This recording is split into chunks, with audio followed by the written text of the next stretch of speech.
சீக்கிரமா மனிதன் பயப்படுறாங்க. அதனாலதான் டாக்டர்ஸ் பெருகி இருக்கிறாங்க நம்மை காப்பாற்ற. மனிதனுக்குள் என்ன ஒரு பிரச்சனை தெரியுமா? அந்த அழியாத ஆத்துமா அழியாத வாழ்வை விரும்புகிறது. அதனால் இந்த அழிந்து போகும் சரீரத்தை அது விரும்புகிறது. அதை விட்டு வெளிவர அது துடிக்கிறது. அதனாலதான் மனிதன் சாவை விரும்புவதில்லை பிரியமானவர்களே. அது மாத்திரமல்ல, நம்ம கடவுளும் நம்மள சாகிறதுக்கு பழகல. சாகாத கடவுளுடைய சுவாசத்தை உங்களுக்குள்ள கொடுத்தது சாவுறதுக்கா? மனுக்குள்ளம் சாவமா? இல்லை பிரியமானவரே. நமக்கு அழிவு இல்லை. மரிப்பதற்கு கடவுள் மனிதனை படைக்கவும் இல்லை. இதை நாம் ஒவ்வொருவரும் அறிந்து கொள்ள வேண்டும். எப்படி சிஸ்டர் சொல்றீங்க, நம்ம தான் செத்துக்கிட்டு இருக்கோமே அப்படின்னு சொல்றீங்களா? உண்மைதான். ஆனா பைபிள் அழகாய் சொல்லுகிறது. ஆதியாகமம் 1:27 சொல்லுகிறது, அவர் தமது சாயலாய் மனிதனை படைத்தார். அப்படின்னா கடவுள் மனிதனை எப்படி படைச்சாரா? அவர் மாடல்ல படைச்சாரா? அவர் தோற்றத்துல படைச்சாரா? அவர் கேரக்டர்ல படைச்சாரா? அப்படின்னா ஆவி ஆத்மா சரீரம் கடவுளுக்கு இருக்கு. அதனாலதான் நமக்கும் இருக்கு. ஆவி ஆத்மா சரீரம் இருக்குங்க. அப்படின்னா ஆத்மா சாகாது.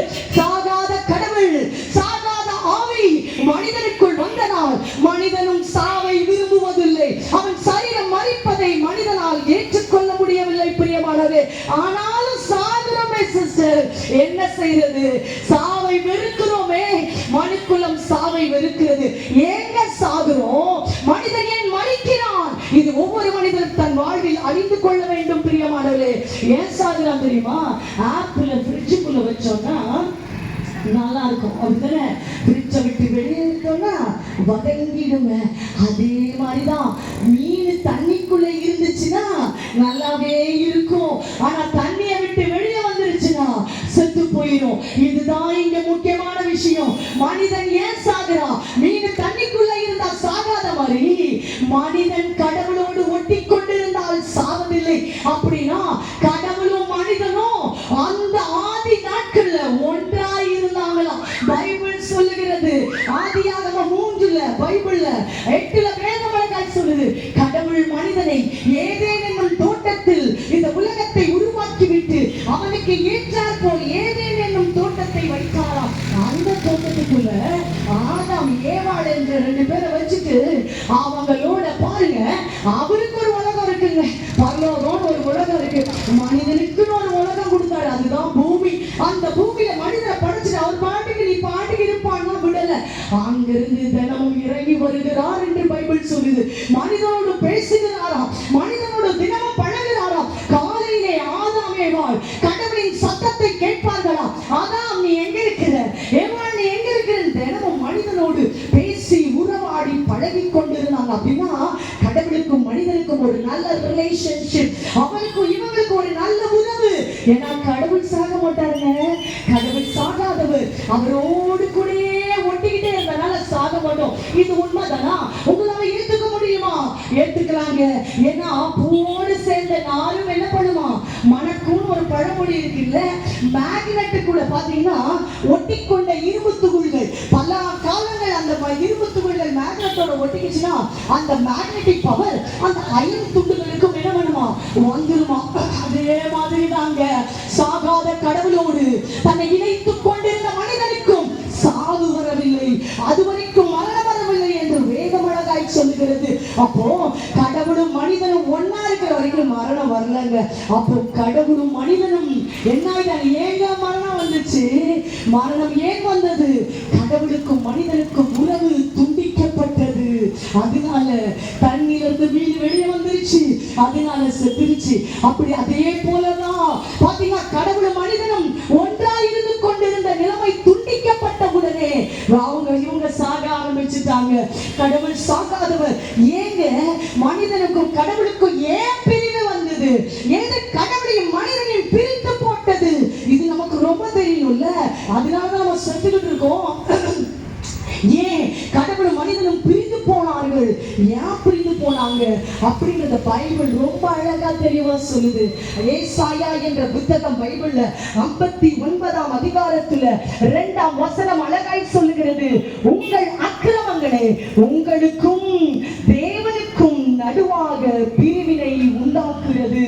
அப்படின்னா மனிதனுடைய அக்கிரமம், மனிதனுடைய பாவம், அவருடைய தீமையான எண்ணங்களே மனிதனை கடவுளை விட்டு பிரித்து போட்டதாக வேதம் அழகாய் புரிய வைக்கிறது. அப்படின்னா பாவம் தான் பிரிச்சிருச்சா?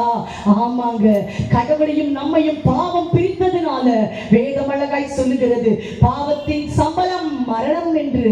அதனாலதான் என்றைக்கு மனிதன் பாவம் செய்தானோ அன்றைக்கு கடவுளுக்கும் மனிதனுக்கும் பிளவு, அந்த பிரிவு, கடவுளோடு இருந்த அந்த அழியாத தன்மையை மனிதன் இழந்து போய் அழிவுக்கு போய் கொண்டிருக்கிறான். அப்படின்னா ஆதாம் ஏவாள் ஆதில பாவம் செய்தாங்க. ஆதாம் ஏவாள் செய்த பாவம் நம்மளுடைய எல்லா அவங்க வழியா பிறந்த எல்லாருக்குள்ளயுமே அந்த பாவம் வந்துருச்சு. அப்படின்னா இது உண்மைதானா?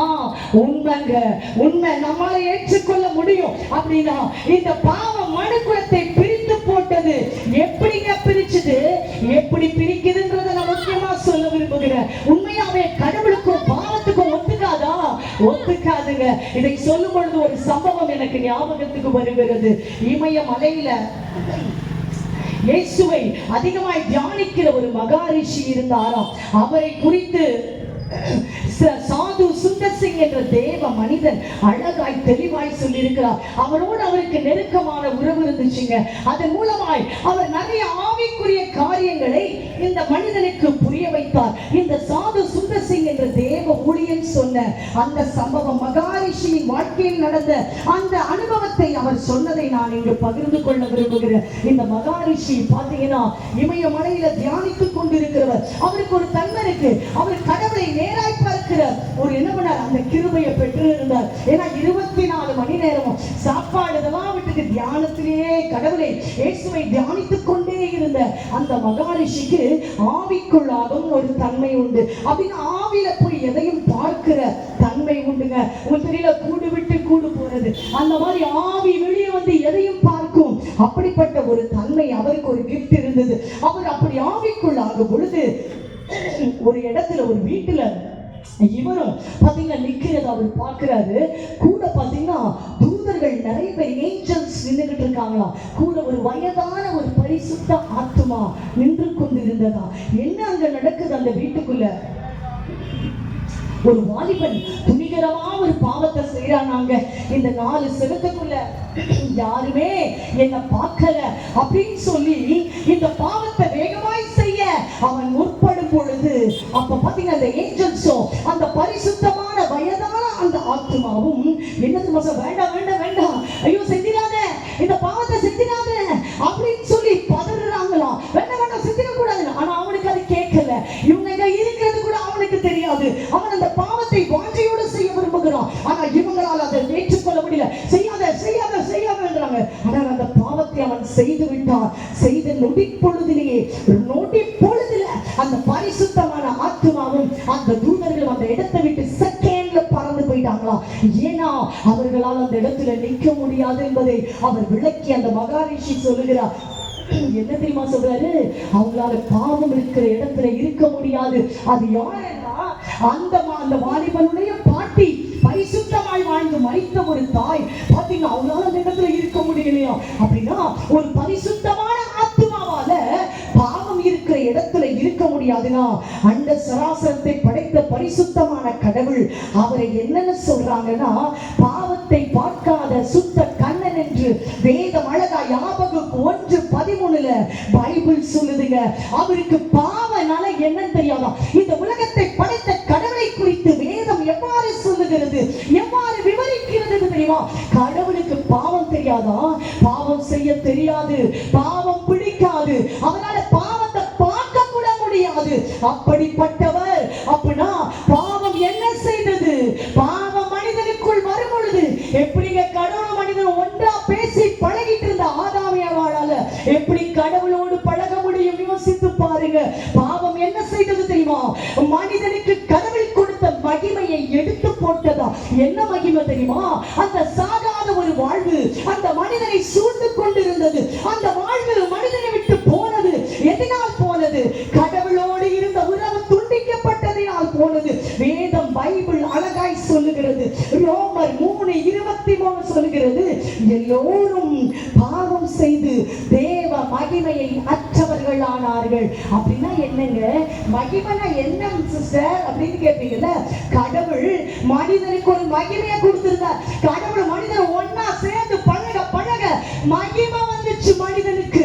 அவருடைய மகிமை இவர்களுக்குள். மகிமைனா என்ன தெரியுமா? அந்த மகிமைக்குள் சில தன்மைகள் இருந்துச்சு. அந்த தன்மை என்ன தெரியுமா? சமாதானம், நிம்மதி, சந்தோஷம், சுகம், வியாதி இல்லாத ஒரு வாழ்வு, பலனான ஒரு வாழ்வு, பாதுகாப்பு, ஞானம், கிருபை, இப்படி அடிக்கிட்டே போவாங்க. அந்த மகிமைன்ற ஒண்ணுக்குள்ள இத்தனை உள்ளே இருந்தது. பிரியமானவர்களே, என்றைக்கு அந்த மகிமை மனிதனுக்கும் கடவுளுக்கும் உறவு துண்டிக்கப்பட்டதோ அன்றோ அந்த மகிமை விலகி போய்விட்டது. ஏன்னா கடவுள் மனிதனை விட்டு தூரமாகி விட்டார். மகிமை போன உடனே மரணம் வந்துருச்சுங்க. மரணம் வந்த உடனே மரணத்துக்குன்னு ஒரு தன்மை இருக்குல்ல, மகிமைக்கு ஒரு தன்மை இருக்குன்னா மரணத்துக்கு ஒரு தன்மை இருக்கு. அந்த மரணத்தின் தன்மை என்ன தெரியுமா? பயம், திகில், வியாதி, வலி, கலக்கம், வேதனை, பாத்தீங்கன்னா குழப்பம், இவைகள் எல்லாம் மரணத்துக்குள் இருக்கிற தன்மைகள். இந்த தன்மைகள் மனிதனுக்குள் வந்தவுடனே மரணம் ஆண்டு கொள்ள ஆரம்பித்தது. மனு குலத்தை மரணம் ஆளுகை செய்ய ஆரம்பித்தது. கடவுள் மரணத்திலிருந்து, நீங்க ஒருவேளை நினைக்கலாம், கடவுள் ஏன் மனிதனை மரணத்திலிருந்து விடுவிக்க முடியாதா? சிஸ்டர், நீங்க மனிதனை மரணத்திலிருந்து விடுவிக்க முடியாதா? இப்படி மரணம் மனிதனுக்கு வந்துருச்சு. ஆனா நல்ல கவனிங்க, யோசித்து பாருங்க, மரணம் மனிதனுக்கு தகுதியானதா? யோசிச்சு பார்த்திருக்கமா? மனிதன் என்ன மாதிரி எல்லாம் வேலை செய்யறான். மனிதன் 6 அடி 7 அடியில 8 அடிக்குள்ளதாங்க இருப்பான். ஆனா அவன் கட்டுற பிரிட்ஜ் எத்தனை அடி உயரத்துல இருக்கு? மனிதன் சீக்கிரமா 60 80 ஆண்டுக்குள் மறித்து போய் விடுகிறான். ஆனால் அவன் கட்டின பில்டிங், இன்னைக்கும் பிரிட்டிஷ் கட்டின பில்டிங் நம்ம பெருமையா வச்சுக்கிட்டு தான் இருக்கிறோம். அப்ப பாருங்க, அவன் கட்டின பில்டிங் இன்னைக்கும் இருக்குது. அவன் அறிவுக்கு அவ்வளோ ஆயுசு பவர்னா அந்த மனிதனுக்குள் எவ்வளவு ஆயுசு இருந்திருக்க வேண்டும். அந்த மனிதனுடைய ஆயுசு அற்பாயுசாய் மாறுமா? அதற்காகவாய் மனிதன் படைக்கப்பட்டான். மனிதனுக்கு அதற்காகவாய் இத்தனை ஆற்றல், இத்தனை வல்லமை மனிதனுக்குள் வந்தது. இல்லங்க, இல்ல. மனிதன் மரிக்க படைக்கவில்லை. மனிதன் சாவதற்காய் கடவுள் படைக்கவில்லை. தன்னை போலே படைத்தார் என்று வேதம் சொல்கிறது. அவர் சாயலாய் படைத்தார். அப்படின்னா அவர் சாக மாட்டாருங்க. நமக்கும் சாவில்ல. அப்படிப்பட்ட ஒரு வாழ்வு வாழதான் மனிதனை படைத்தார். ஆனால் பாவம் மனிதனை கொன்று போடுகிறது. பாவம் மனிதனையும் அந்த சர்வவல்ல கடவுளையும் நம்மை விட்டு பிரித்து போடுகிறது. ஆத்துமா சாகாது, ஆனாலும் நம்ம செத்துக்கிட்டு இருக்கோம்ல. கடவுளும் மனிதனையும் இப்ப பாருங்களேன், மனிதனை மரணத்திலிருந்து காப்பாற்றணும்னா ஏதாவது செய்ய முடியுமாங்க? செய்ய முடியுமா? முடியுங்க. மனிதனை மரணத்திலிருந்து காப்பாற்ற முடியும். அதற்கு மறுபடியும் கடவுளும் ஒன்றாய் இணைய வேண்டும். அதுதான் வழி. புரியுதா உங்களுக்கு? மனிதனை மரணத்திலிருந்து காப்பாற்றணும்னா எங்க மரணம் ஆரம்பித்ததோ ஆரம்பித்த இடத்திற்கு மனிதன் வர வேண்டும். அப்படின்னா எங்க ஆரம்பிச்சது பிரச்சனை? நமக்கு எங்க ஆரம்பிச்சது? கடவுளை விட்டு பிரிந்து போன மனிதன் கடவுளோடு தன்னை இணைத்துக் கொண்டால் போதும். மரண வாழ்வில் இருந்து அவன் விடுதலை அடைகிறான். எதிர்கால நம்பிக்கையற்ற நிலைமையிலிருந்து விடுதலை அடைகிறான். எதிர்காலம் சூனியமா இருக்கு. ஐயோ, இந்த வாழ்க்கை நான் அதனால இருக்கிற வரைக்கும் என்ஜாய் பண்ண விரும்புகிறேன். இன்றைக்கு வாலிபர்களும் இன்றைக்கு உலகமும் வாழ்ந்து கொண்டிருக்கிறது. பிரியமானவர்களே, நாம் மரணத்தை ஜெயிக்க வேண்டும் என்றால் எங்க விட்டோமோ அங்க பிடிக்கணும். அப்படின்னா கடவுளை விட்ட மனிதர்கள் கடவுள் அண்டை சேர வேண்டும். அப்படின்னா அதற்கு மறுபடியும் கடவுளும் மனிதனும் ஒன்றாய் இணைக்கப்பட வேண்டும். இது முடியுமா? இது சான்ஸே இல்லை. நடக்கவே நடக்காது. ஏன்னா கடவுள் எப்படிப்பட்டவர் என்று பைபிள் அழகா சொல்லுது. தீமையினாலே அவருக்கு பார்க்க முடியாதா? பாவத்தை வெறுக்கிறவரா? அப்படின்னா எப்படிங்க கடவுளையும் மனிதனையும் ஒன்றாய் இணைக்க முடியும்? சான்ஸே இல்லைங்க. கடவுள் தீமை அண்டை வரப்போவதும் இல்லை. மனிதனின் தீமையின் பாவ குணத்தில் இருந்து மீட்கப்பட போவதில்லை. அப்படின்னா மனுஷன் ஃபுல்லா தீமைங்க. தீமை தான் அதிகமா இருக்கும் மனுஷங்கிட்ட.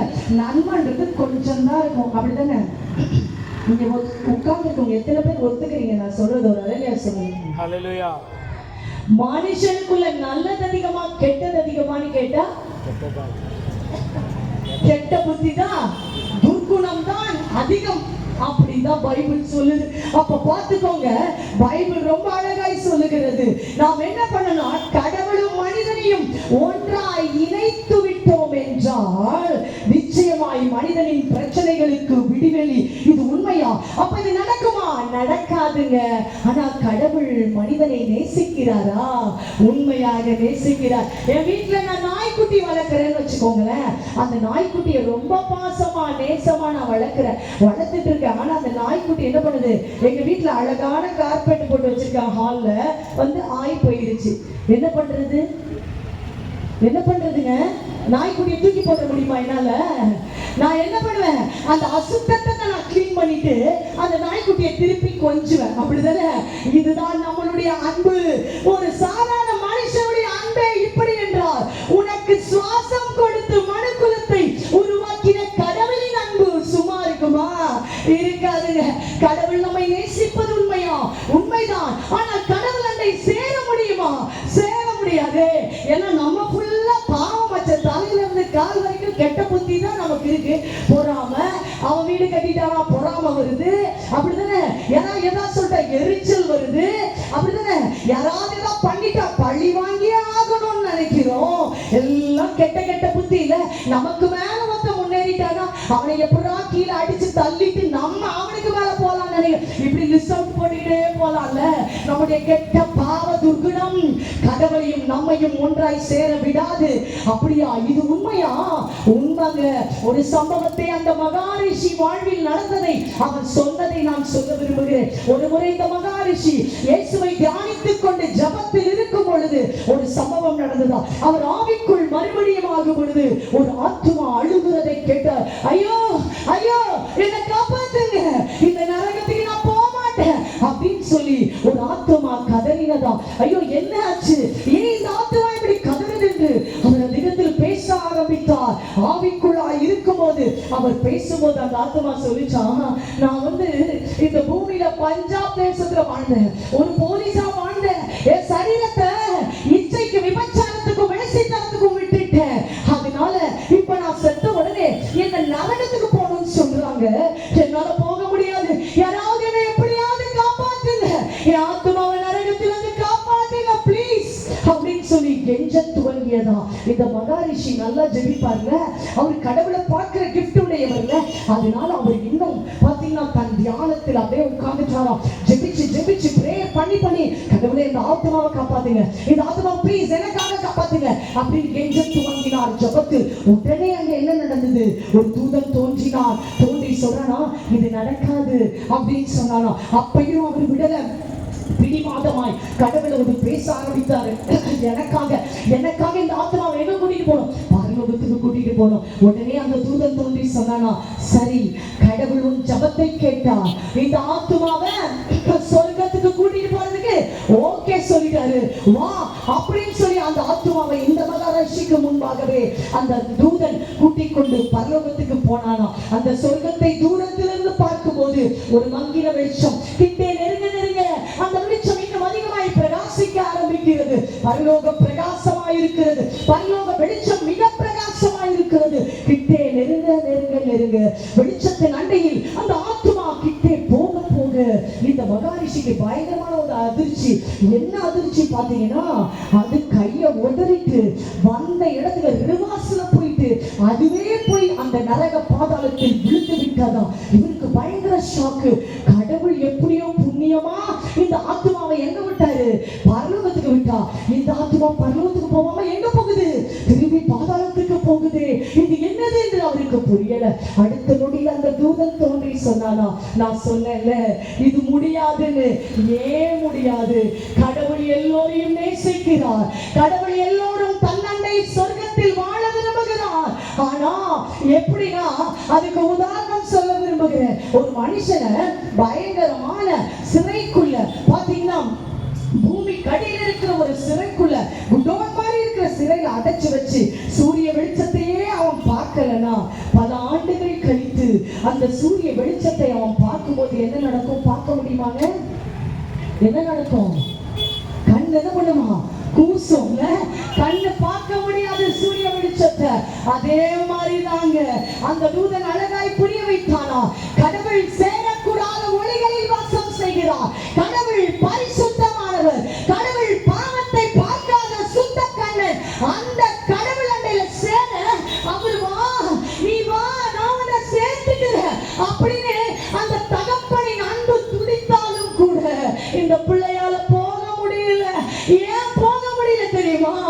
பரிசுத்தம் உள்ள இல்ல. அந்த கண் கூசி அந்த ஆத்துமா ஏன் பின்னாடி ஓடி வந்து விழுந்து போனது தெரியுமா? அந்த வெளிச்சத்தின் அண்டை அதால் நெருங்க முடியலையாங்க. அது எவ்வளவு முயற்சித்தாலும் அதால போக முடியல. இங்க இருக்கிற ஒரு 10 லைட்டோட இன்னொரு 1000 லைட்ஸ் எல்லாம் சேர்த்தனா பயங்கரமா எரியும், அப்படிதானே?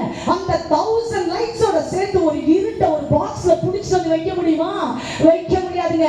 உங்க வீட்ல நீங்க லைட்டை ஸ்விட்ச் ஆன் பண்ணீங்கன்னா இருள் பறந்து போய் விடும். அப்படின்னா இருளுக்கும் ஒளிக்கும் சம்பந்தம் இல்லை. அப்படின்னா பரிசுத்தத்துக்கும் பாவத்திற்கும் சம்பந்தம் இல்லை. பரிசுத்த கடவுள் அண்டை சேர மனிதன் பரிசுத்தமாக இருந்தால் மாத்திரமே அவருடைய சொர்க்கலோகத்தில் வாழ முடியும். அப்படின்னா கடவுளும் மனிதனை எப்படி சேர முடியும்? சான்ஸே இல்ல, சேரவே முடியாது. ஆனா கடவுள் விரும்புகிறாரா? நிச்சயமாய் உன்னை சேர்த்துக்கொள்ள அவர் விரும்புகிறார். அது உண்மைதாங்க. அப்படின்னா கடவுளும் மனிதனுமே ஒன்றாய் இணைய வேண்டும். அப்பொழுதுதான் மனுக்குலம் மீட்படையும். மனுக்குலத்தின் வேதனை மாறும். மனுக்குலத்தின் எதிர்கால மரணமயம் மாறும். அதற்கு என்ன செய்யறது? கடவுளையும் மனிதனும் ஒன்னா இணைக்கணுங்க. ஒன்னா இணைக்க முடியாது. மிகப்பெரிய பிளவு இருக்கிறது. பாவம் என்னும் பிளவு, தீமை என்னும் சிந்தை மனிதனை ஆண்டு கொண்டிருக்கிறது. நீ என்கிட்ட வான கடவுள் கூப்பிடுறாரு, அவனும் வர முயற்சி செய்கிறான். ஆனால் சேர முடியாத தடை பாவம். அப்படின்னா யாருங்க இதுல இருந்து காப்பாத்துவா? இந்த மரணத்திலிருந்து யார் காப்பாத்துவா? மனிதனின் இந்த மோசமான முடிவில் இருந்து யார் காப்பாற்ற முடியும்? கடவுள் காப்பாற்ற முடியுமா? முடியும். அவர் மனசு வச்சா முடியுங்க. எப்படிங்க முடியும்? மரணத்தை ஒருத்தர் ஜெயித்தாதாங்க முடியும். மரணத்தை ஆண்டு மனிதனை ஆண்டு கொண்டிருக்கிற மரணத்தை ஒரு ஆள் ஜெயிக்கணும். ஜெயித்தா இந்த மரணத்தை அடிச்சு உடைச்சிட்டு கடவுளோட இணைந்துடலாம். மரணம் கடவுளை மனிதனும் பிரித்தது. அதற்கு காரணம் பாவம். அந்த பாவத்திலிருந்து மனிதன் விடுதலையாக வேண்டும். அதுக்கு என்ன செய்யறது? வழி இருக்காங்க. பாத்தீங்கன்னா யாரு மரணம் இல்லாதவங்க தான் மரணத்தை ஜெயிக்க முடியும். அப்படிதானே? அதுதானே உண்மையான நீதி கூற்று. அப்படின்னா மரணம் இல்லாதவர்களே மரணத்தை ஜெயிக்க முடியும். அப்ப இந்த உலகத்துல யாரையாவது செலக்ட் பண்ணுங்களேன். மனுக்குலத்தின் மரண பயத்திலிருந்து விடுவிக்க no one cannot do. அவங்களால பண்ண முடியாது. ஏன் பண்ண முடியாது? ஏன் காப்பாற்ற முடியாது? எல்லா மனிதனும் மரித்தே ஆக வேண்டும். எல்லா மனிதனும் மரிப்பான். எத்தனைதான் பணம் சம்பாதித்து மில்லியனரா இருக்கட்டும், இந்த உலகத்தையே பணத்தை கொடுத்து நீ வாங்கியிருக்கலாம். உங்களுக்கு அவ்வளவு பவர் இருந்தா கூட உங்க மரணத்தை நீங்க தடுக்க முடியாதுங்க. தள்ளி போடதான் முடியும். கொஞ்சம் ஆண்டுகள் எக்ஸ்ட்ரா தள்ளி போட்டுக்கலாமே தவிர என்னதான் பணம் சம்பாதித்தாலும் மனிதனின் மரணத்தை மனிதனால் தடுக்கவே முடியாது.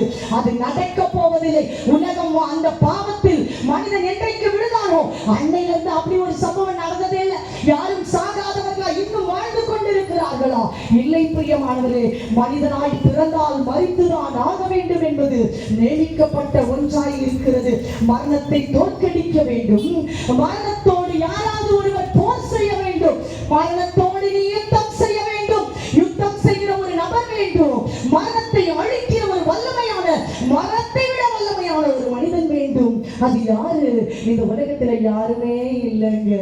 யாருன்னா சாகாத ஒருத்தர் தான் சாகடிக்க முடியும். அந்த சாகாத ஒருத்தர் யாருன்னா கடவுள் ஒருவர் மாத்திரமே. கடவுள் ஒருத்தர் மாத்திரம்தான் சாகாதவர். அவரால் மாத்திரம்தான் சாவை தோற்கடிக்க முடியும். சாவோடு யுத்தம் செய்ய முடியும் மனிதனுக்காக. அப்படின்னா கடவுள் மனசு வைக்கணும். கடவுள் மனசு வச்சு மனுஷனை காப்பாற்றணும்.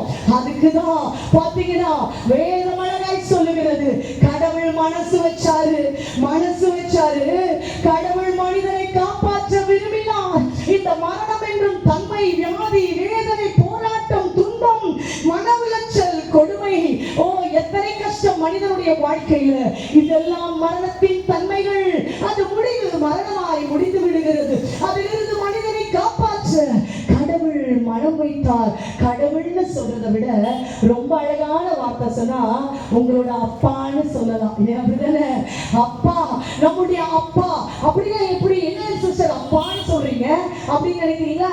வயிற்றுல குழந்தை உருவாயினா அம்மாக்கும் அம்மாவுக்கும் பிள்ளைக்கு ஒரு தொப்புள் கொடி இருக்குல்ல, கட் பண்ணி எடுக்கிறோம் இணைப்புல.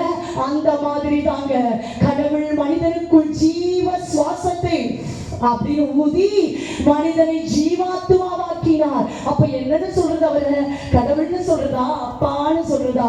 அப்பான்னு சொல்றதா கரெக்டான வார்த்தையா? நான் கடவுளை புரிஞ்சுக்கிட்டதை வச்சு சொல்றேன். கடவுள் அப்பா, மனிதனுக்கு தகப்பன். அந்த தகப்பன் மனம் வைத்தார் பிள்ளைகளை காப்பாற்ற. அதற்கு முடிவு செய்தார். என்ன முடிவு செய்தாரு? மரணத்தை சாகடிக்கணும்னு முடிவு செய்தாரு. மரணத்தோட ஃபைட் பண்ணணும்னு முடிவு செய்தார். அது செஞ்சிட முடியுமாங்க? எப்படிங்க செய்ய முடியும்? கடவுளாய் உட்கார்ந்து கொண்டிருந்தால் எப்படி மரணத்தோடு யுத்தம் செய்ய முடியும்? எப்படி மனிதனுக்காய் போர் செய்ய முடியும்? கடவுளா உட்கார முடியாது. ஏன்னா அவர்கிட்ட யாரும் போக முடியாது. அவரை போய் யாராவது குத்த முடியுமா? கடவுளை போயிட்டு அவரை போய் கொல்பட முடியுமா? எதுவுமே பண்ண முடியாதுங்க. அவர் எங்க இருக்காரு? அவரு கிட்ட கூட நம்ம போக முடியாது. ஏன்னா கடவுள் அவர் என்ன பண்ணணும்? ஏதாவது ஒண்ணு பண்ணணும். அவர் மனசு வச்சு ஏதாவது ஒண்ணு பண்ணணும். மனசு வச்சாருங்க. பைபிள் ரொம்ப அழகாய் தெளிவாய் சொல்லுகிறது. எபிரேயர் 2:14 சொல்லுகிறது, பிள்ளைகள் பாருங்க, என்ன கடவுள் எப்படி கூப்பிடுறாரு பாருங்க மனிதனை. பிள்ளைகள் மாம்சத்தையும் இரத்தத்தையும் உடையவராயிருக்க அவரும். எவ்வளவு அழகா இருக்கு பாருங்க, கவனிங்க. பிள்ளைகள் மாம்சத்தையும் இரத்தத்தையும் உடையவராயிருக்க அவரும் அவர்களைப் போலவே மாம்சத்தையும் இரத்தத்தையும் உடையவரானார். எதற்கு ஆனாரா? அடுத்த லைன் அழகா பைபிள்ல வசனம் சொல்லுது, மரணத்துக்கு அதிகாரியாகிய பிசாசானவனை தமது மரணத்தினாலே அழிக்கும்படிக்கு அப்படியானார். ஹல்லேலூயா, ஹல்லேலூயா. கடவுள் மனிதனாய் மாற விரும்பினார். அப்படின்னா என்னங்க? கடலுக்குள்ள ஒருத்த விழுந்துட்டானா ஷிப்ல போய் காப்பாற்ற முடியுமா? இல்ல வரைய விரிச்சு நெட்டு போட்டு காப்பாற்ற முடியுமா? முடியாதுங்க. கடலுக்குள்ள ஒருத்தர் குதிச்சு நீந்தி போய் தான் பண்ண முடியும், காப்பாற்ற முடியும். கடவுளாய் உட்கார்ந்து விட்டால், கடவுளாய் தன்னை உட்கார்ந்துகிட்டு இருந்தார்னா ஒன்னும் செய்ய முடியாது. கடவுள் குதித்தார். இந்த மனிதனுக்குள், இந்த உலகத்திற்குள் கடவுள் குதித்தார். எப்படி வந்தாரா? என் பிள்ளைங்கப்பா, என் பிள்ளைங்க மாம்சத்தோட இருக்காங்க, அவங்களுக்கு ரத்தம் இருக்கு. அவங்க நானும் என்ன மாற போறேன்? மனிதனாய் மாற போகிறேன். ஹல்லேலூயா. மனிதனாய் மாறின ஒரே ஒரு தெய்வம் இயேசு. அந்த இயேசு கடவுள் மனிதனாய் மாறினார். எப்படி மாறினார்? உங்களுக்காக எனக்காக மாம்சமாய் வந்தார். ரத்தத்தோடு வந்தாருங்க. வந்து பாத்தீங்கன்னா அவர் நமக்காக சில திட்டங்களை செய்தார். மரணத்தோடு யுத்தம் பண்ண அவர் முடிவு செய்தார். மரணத்துக்கு யார் காரணமோ அவர்களை அழிக்க அவர் வெளிப்பட்டார். அப்படின்னா எதுக்குங்க அப்படி வந்தாரு?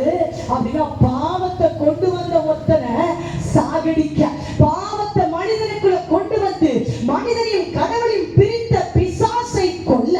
அவனை கொண்டுட்டோம்னா அவன் கொண்டு வந்த மரணமும் செத்துரும், அவன் கொண்டு வந்த பாவமும் செத்துரும். அப்போ மரணம் ஜெயமா என்ன பண்ணப்படும்? விழுங்கப்பட்டு விடும். அதற்காகவே கடவுள் மனிதனாய் மாம்சமாய் ரத்தமாய் வந்தாருங்க. பிசாசாலதான் பாவம் வந்துச்சு. எப்படி வந்துச்சு கேட்பீங்கல்ல? அது பிரீஃபா இருக்கும். நீங்க பைபிள்ல ஃபர்ஸ்ட் அதிகாரம் படிச்சாலே போய் தெரிஞ்சுக்கலாம். ஆனாலும் நான் ரொம்ப ஷார்ட்டா சொல்ல விரும்புறேன். கடவுள் மனிதனை படைத்து ஏதேன் தோட்டத்துல இதை சாப்பிடாதப்பா செத்துருவ அப்படின்னு சொல்லி வச்சத பிசாசு வந்து சொன்னா, அவர் சாப்பிடாதன்னு சொன்னாரா? நீ சாப்பிடு அப்படின்னு அவன் சொல்லி கொடுத்தான். அவன் பாருங்க, இவர் வேண்டாம்னு சொன்னதை இவங்க வேணும்னு அவன் சொன்னான். அதை கேட்டுட்டாங்க. என்ன சிஸ்டர், பழத்தை சாப்பிட்டதுக்கா இவ்வளவு பெரிய பிரச்சனை? நம்மெல்லாம் சாவணுமா?